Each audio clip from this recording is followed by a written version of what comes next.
Magandang umaga mga idol, no? So kasi marami nang comment mga idol na gagawa daw tayo ng tutorial sa trap natin mga idol. So kasi ngayon bakante na tayo, so gagawa tayo ng tutorial dito mga idol. Yan. So sa follow pala sa atin mga idol, no? So maraming salamat sa inyo mga idol. At saka kung bago ka pa lang sa page natin mga idol, so paki-follow naman mga idol para updated ka sa sunod nating trap at mga hunting na gagawin mga idol. At saka paki-like naman mga idol, paki-share na din para makita rin ito ng mga ka-hunter natin mga idol. At saka paki-comment na lang mga idol kung anong masasabi nyo sa trap natin mga idol.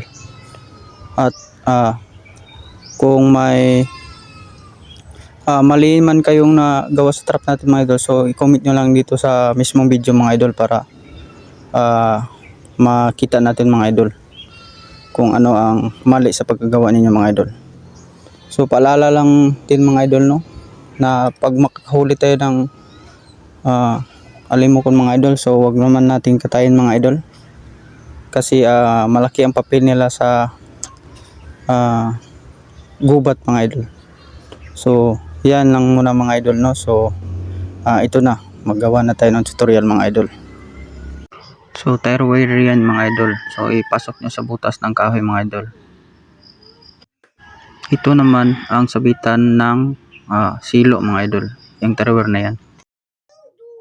Sa silo naman mga idol, sa pamo, so ganyan dapat ang lagay sa pamo mga idol. Ganyan, ilagay nyo lang sa halwa mga idol. So dapat pala paglagay nyo sa guma mga idol, yan. So dapat ang silo nyo mga idol or ang pamo ninyo is dapat ganito siya sa trap natin mga idol, oh. Ang distansya na ganyan, hindi yung masyado siyang mahaba mga idol. Yan, dapat ganyan lang yung sukat niya mga idol, oh. Ganyan siya para pag hatak ng guma, so talagang mahuli siya mga idol. So siyempre mga idol, no, so gagawa kayo ng ganito mga idol. Yan, kasi yan yung papasukan ng pamo mga idol, kasi siya yung mag hatak ng pamo mga idol pataas. So ito namang dapuan ng alimokon mga idol, yan. So hose lang yan mga idol. Yan, yan para mapasok natin siya dyan mga idol. So ganyan siya mga idol. Hose lang yan siya mga idol. Yung maliit na hose, iwan ko lang kung ano ang sukat yan mga idol. So ito naman mga idol, so gagawa kayo ng ganyan, yung pasukan ng pangkasa. So ganyan siya mga idol yung itsura niya. Ito naman yung pasukan ng guma mga idol para hindi siya humiwalay masyado sa kids na kulungan mga idol.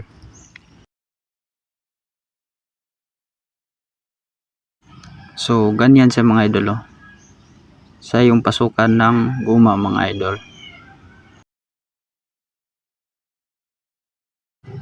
So ito na siya mga idol, no. So kinasa na natin siya mga idol.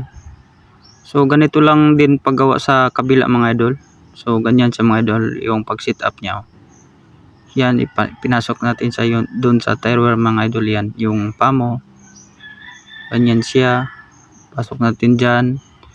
Saka yung pagkasa naman mga idol, so dapat ganito mga idol, doon sa pinakadulo ng pangkasa natin mga idol, para pag apak ng ibon is ma-release talaga siya mga idol. So ganyan siya mga idol, oh. So ganyan. Saka ito din butas, lagayan ng dahon mga idol. So ganyan siya mga idol.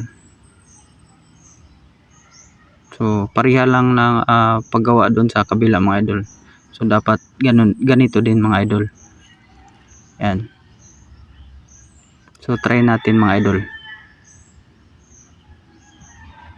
So yan. So maraming salamat sa panonood.